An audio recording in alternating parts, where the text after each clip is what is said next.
A geração Z é composta pelas crianças nascidas a partir dos anos 2000.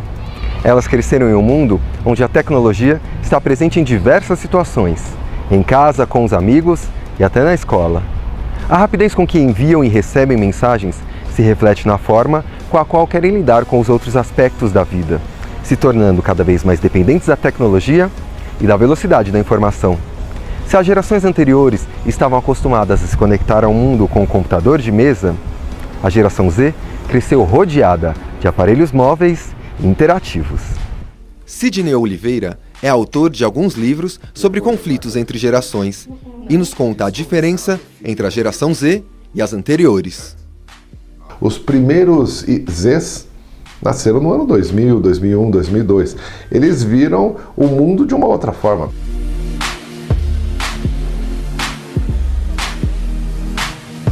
Para eles a internet sempre existiu.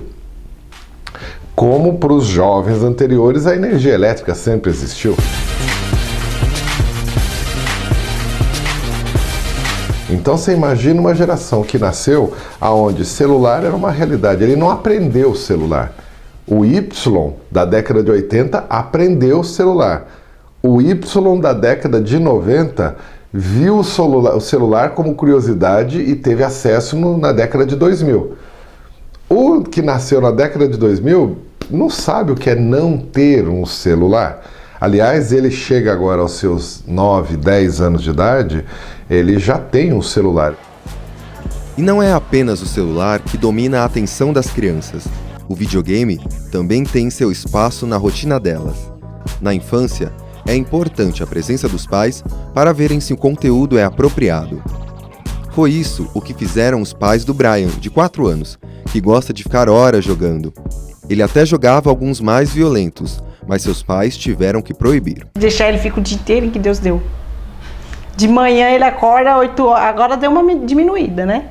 Mas ele acordava às 7, 8 horas da manhã. Quando eu chegava do serviço, 5 horas, ele tava jogando. Aí tem que dar uma cortada, né? O celular ele pega, ele joga, aquele celular, aqueles Android de movimentar, ele sabe, ele joga. O jogo da latatinha. Da gelatina? Ele, o tecnologia, ele se adapta. E ele gosta mais de assistir TV ou jogar videogame? De assistir TV e jogar joguinho. Jogar o quê? Videogame, os dois. No passado, a criança ficava boa parte do tempo brincando na rua. Mas por medo da violência, os pais começaram a manter seus filhos dentro de casa. Com isso, as TVs e os videogames se tornaram uma espécie de babá eletrônica, entretendo a criança enquanto os pais estão ocupados. A tecnologia mudou a forma como as famílias se organizam. Agora, a criança foi trazida ao centro da casa e não é apenas ensinada, mas também ensina aos pais como mexer nos novos aparelhos. A tecnologia se tornou um membro fantasma, porque todos estão acompanhados e sós ao mesmo tempo, cada um vivendo no seu próprio mundo. O computador se tornou o grande companheiro das pessoas. Com a internet, cada um constrói seu próprio mundo, ausente dos conflitos da vida real. Com a criança, acontece a mesma coisa, pois ela se encontra num ambiente em que não precisa buscar a aceitação dos outros. A psicóloga Andréa Lagareiro diz que só a partir dos 7 anos é que a criança se torna mesmo uma usuária da internet e já demonstra seus gostos pessoais na hora da navegação. O ideal, e que a gente incentiva muito, é que os pais façam uso da internet junto com a criança e aprendam em que ambiente que a criança gosta de estar na internet. Para que haja uma relação de parceria e não uma questão de esconder do meu pai o que eu estou fazendo. E abrir um canal de comunicação que inclusive vai ser importante ao longo do desenvolvimento da criança, principalmente quando chegar na adolescência. Várias mudanças ocorreram para atender a essa geração. Na área cultural, algumas exposições trazem obras inovadoras e chamativas como forma de entreter esse público. Como esta, que mistura ciência e arte com coisas do nosso dia a dia.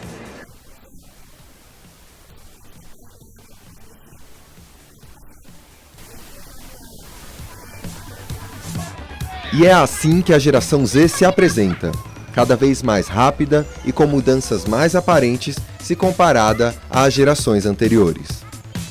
Todas as tecnologias que estão possíveis estão presentes hoje em dia, né? E ele Quanto mais, como posso dizer, quanto mais passar o tempo, mais tecnologia vai surgir. E aí ele vai aprender bem mais do que a gente, né? Fiquei louquinho, tá?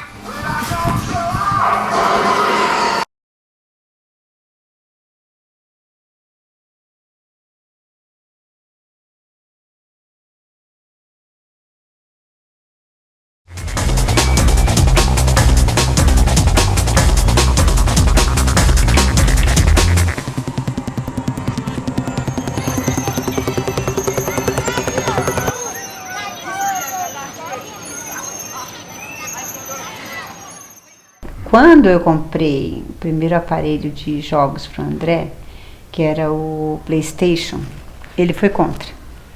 Ele não é a favor desses jogos. André, o filho da Sandra e do Sérgio, gosta de videogame, computador, celular e pratica esportes. Como um típico adolescente, sempre está a par dos últimos lançamentos e geralmente sua opinião é levada em conta quando a família vai às compras. Normalmente eu escolho porque eu entendo mais essa área de tecnologia, mas eles que escolhem, se eles acham que é essa mesmo, eu acabo interferindo bastante, mas é eles que ditam se compra ou não. Eu nunca comprei nada de tecnologia. Não, o notebook que eu tenho eu ganhei, o tablet que eu tenho eu ganhei, esse aqui eu ganhei. Sérgio diz que nem sempre arruma tempo para ficar a par das novidades, por isso segue as dicas do filho. Realmente eu até poderia comprar um equipamento desse, poderia me inteirar e comprar. Só que também nós no dia a dia, né, na nossa corrida do dia a dia, muitas vezes não temos tempo também de nos informar, porque quando você começa a achar que uma coisa é moderna, no dia seguinte ela não é mais, né? Já tem outro lançamento, a velocidade é muito rápida. O que acontece com as pessoas quando a tecnologia se transforma? A gente leva um tempo para se adaptar, cada um dentro de uma realidade. Nem todo mundo entra tão rápido assim. Agora, quem entra mais rápido? Quem tem mais tempo, quem tem mais disponibilidade, quem tem mais curiosidade. Quanto mais jovem, você tem mais disso. Para atender a esse público cada vez mais exigente, o mercado tem se adaptado às características e aos desejos desta nova geração. O diretor de espetáculos, Mauro Takeda, aponta vários aspectos que fazem a diferença na hora de atrair a atenção das crianças. O mais importante é que o espetáculo seja muito dinâmico, então sempre esteja acontecendo alguma coisa, que se utilize muito cor, que se utilize muita música, então a criança está sempre presa a alguma coisa, ou a movimentação, ou a cor, ou a música. Ela precisa estar sempre querendo aplaudir, querendo bater palma junto com os personagens. É muito importante sempre a gente ter uma interação com a plateia, então que a criança se sinta parte do espetáculo.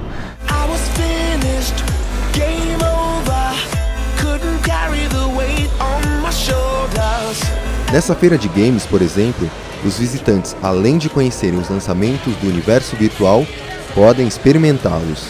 Quando a gente fala em games, a gente está falando de múltiplas plataformas, ou de uma série de plataformas distintas que acabam hoje se conectando entre si. Então o que é interessante hoje em dia é que você não vê mais a divisão de games por plataforma, e sim as plataformas se interagindo, mobile com console, console com online, online com casual gaming, e a experiência ela acaba sendo completada nas diferentes frentes. Essa geração cresceu em uma sociedade na qual é mais importante parecer do que realmente ser. Eles são consumistas e aprenderam desde cedo a não se contentarem com produtos considerados ultrapassados.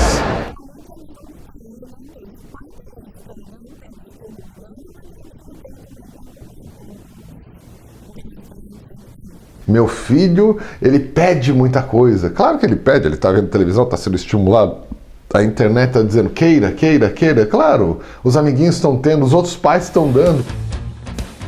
Dados da Tiki Kids Online Brasil de 2012 apontam que, assim como o André, mostrado no início da reportagem, 54% das crianças entrevistadas pela pesquisa usam seu tempo para brincar em jogos online.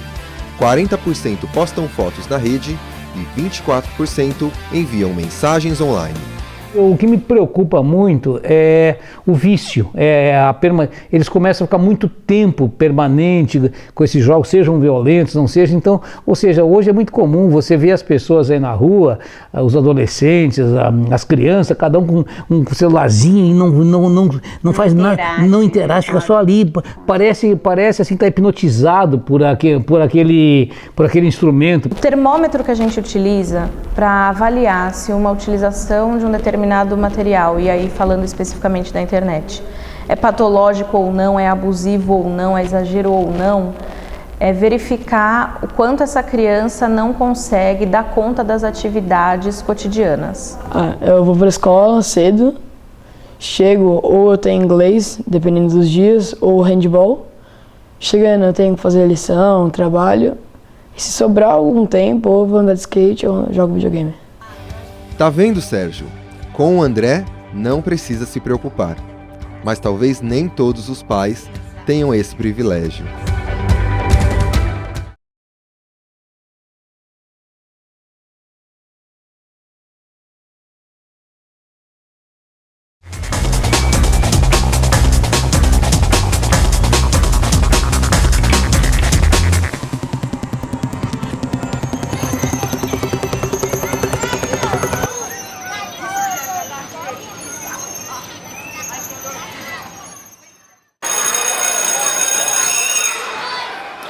Num tempo em que a tecnologia tomou conta da nossa vida, a escola não conseguiu ficar de fora dessas mudanças. Ela também teve de se adaptar. Nessa escola particular de São Paulo, existe um departamento exclusivo que supervisiona a utilização da tecnologia na sala de aula. A aprendizagem, ela se torna muito mais fácil, muito mais espontânea. A criança, em contato com a tecnologia, ela aprende muito mais rápido. Em setembro de 2011, a escola começou o projeto Tablets, que permitiu a criação de laboratórios móveis, além de ampliar as possibilidades que o professor tem à sua disposição. Eles começaram com o ensino médio, mas devido às necessidades, ampliaram para o ensino fundamental. Cada professora da educação infantil já recebeu agora um tablet, que a ideia é verificar se elas podem trabalhar, substituir os cantinhos. Elas hoje têm uns 3, 4 computadores por sala. A ideia é que a gente faça essa substituição em 2014 por tablets, porque tem um volume imenso de aplicativos, principalmente para a educação infantil. Nós nos reunimos toda quinta-feira, às 2 horas da tarde, e discutimos o projeto, não pelo viés do aluno, mas também pelo viés do aluno, né?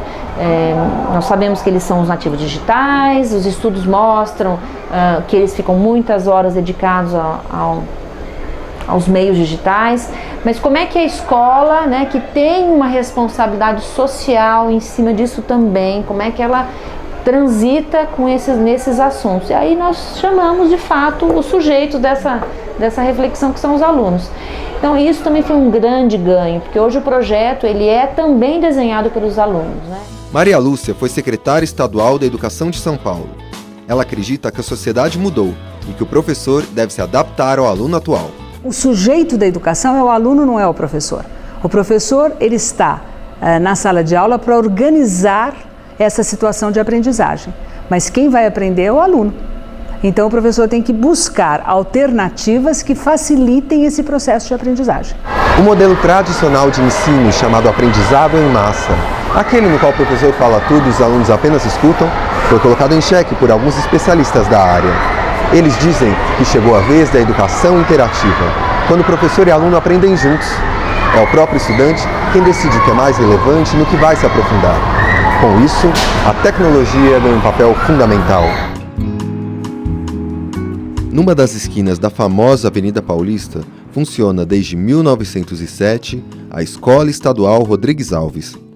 O diretor Donizete nos conta que, pelo fato de muitos professores serem antigos de carreira, não estão acostumados com instrumentos mais modernos. A gente ainda está patinando um pouco dessa questão da tecnologia, né? Mas inclusive nós estivemos fazendo um curso agora no segundo semestre, primeiro e segundo semestre, envolvendo a gestão, os professores de matemática, os professores de língua portuguesa e agora os professores de ciências, justamente para tentar instrumentalizar um pouco os professores para o uso das tecnologias, né?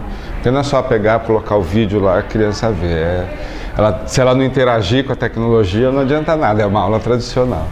Com o objetivo de capacitar os professores de escolas públicas, a USP Leste criou um laboratório de recursos didáticos que os ensina a utilizarem objetos acessíveis para deixar as aulas mais criativas. Não precisam de coisas mirabolantes para poder ensinar ciência, né? Com um material aqui, um negocinho ali, um parafuso aqui, você monta a sua aula e você acaba melhorando, né? Eu entendo isso porque eu passei por isso, né? Você acaba melhorando a sua aula e buscando o interesse do aluno. Ricardo acredita que o maior benefício para os professores é que eles ganham confiança e perdem o medo de errar e de experimentar novos métodos. Ele me mostra uma de suas experiências, a estação espacial, que ele ensina aos professores como montá-la utilizando materiais recicláveis. A gente deixa lá os materiais tudo preparado, já com algumas coisas cortadas, entendeu? Garrafa de leite, né? Caixinha de leite, e eles vão montando. Nós já vimos como é a inclusão da tecnologia na escola. Mas como é feita a inclusão de crianças que fazem parte da geração Z, mas que apresentam alguma deficiência? Nós conhecemos duas famílias. Lucy e André são pais da Lívia, que tem síndrome de Down. Ela passa muito tempo jogando no computador e no celular e usa a internet para conversar com os amigos. Então, na escola ela tem uma interação muito boa. Ela nunca sofreu discriminação nenhuma. Ela tem muitos amiguinhos, ela se dá bem com todo mundo. Se dá super bem, ela é super tranquila. Inicialmente, a família achou melhor que a Lívia frequentasse uma escola particular. Mas como não viram diferença, encontraram uma escola pública na região que atendia às suas necessidades. Muito boa, ela se dá bem, tem reforço à tarde, ela já faz um trabalho à parte com pedagoga, ela faz natação. Então assim, ela ocupa bem o dia dela. Conversamos também com a Regiane, mãe do Renan, que tem autismo. Um menino muito inteligente e que usa o tablet, principalmente para aplicativos de educação. Ela também tomou a decisão de trocar o filho de escola. Apostou no ensino público e se surpreendeu com a evolução que o Renan teve. Ele já não era mais tão protegido pelos professores por conta do grande número de alunos na sala de aula. Ele deu um salto no desenvolvimento e principalmente na independência, porque foi quando ele precisou, ele se viu sozinho, então eu tenho que me virar, tenho que saber ir pro recreio, comer meu lanche e me defender daqueles que vêm, né, praticar um bullying ou me bater. E ele se adaptou muito bem. Não vejo diferença nas dificuldades que a escola pública tem e a escola privada também tem. O que eu vejo hoje é que a escola pública, ao que eu sinto e experimento, tem mais facilidade do que a escola particular. Porque as políticas públicas elas estão aparecendo mais do que a gente tem na escola privada. Para a Defensoria Pública, nem todas as crianças precisam de cuidadores, mas é fundamental que a escola garanta a segurança delas. O que é necessário, conforme a Convenção Internacional sobre os Direitos da Pessoa com Deficiência e na nossa legislação, são alguns apoios que garantam que essa inclusão aconteça e não ocorram situações de bullying e nem se coloquem a criança ou adolescente ou adulto em uma situação de risco. Apesar de mudanças já terem ocorrido na escola, alguns pilares não serão modificados tão cedo. A escola é uma instituição, por definição, tradicional. Porque é uma instituição que a sociedade cria para passar seus conhecimentos, os conhecimentos adquiridos e os valores dessa sociedade para as gerações mais novas. Que bom que eu sou professora, eu acho ótimo esse papel.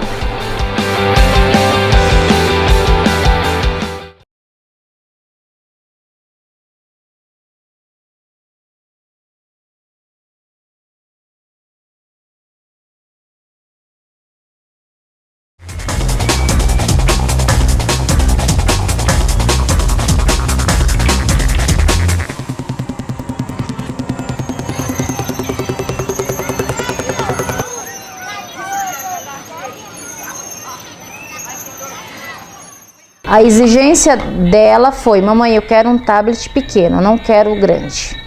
Né? E ela falou, e que eu possa tirar fotos, porque ela gosta muito de fotos, ela tem câmera, ela gosta de tirar no tablet, ela gosta muito de fotos.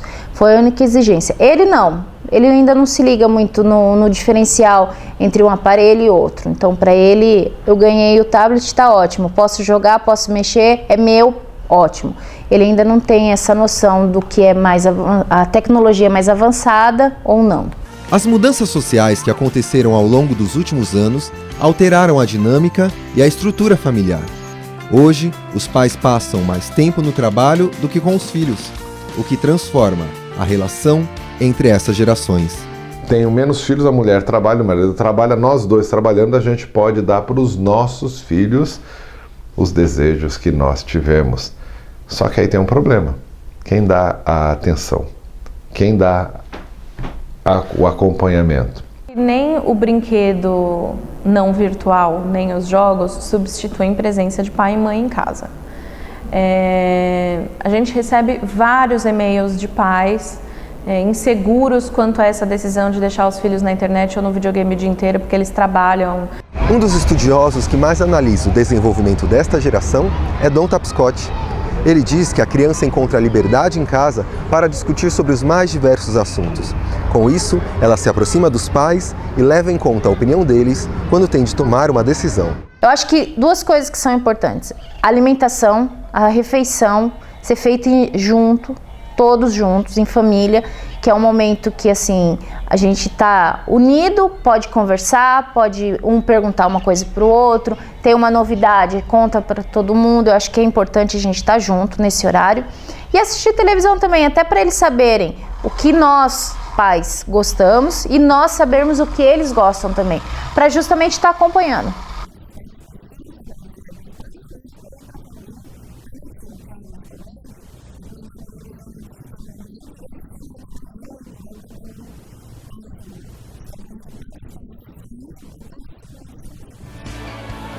Ao contrário do que diz Don Tapscott, o Instituto de Tecnologia de Massachusetts, MIT, realizou uma pesquisa em 2012 que aponta a tecnologia e as redes sociais como um dos vilões que abalam a relação entre muitos pais e filhos.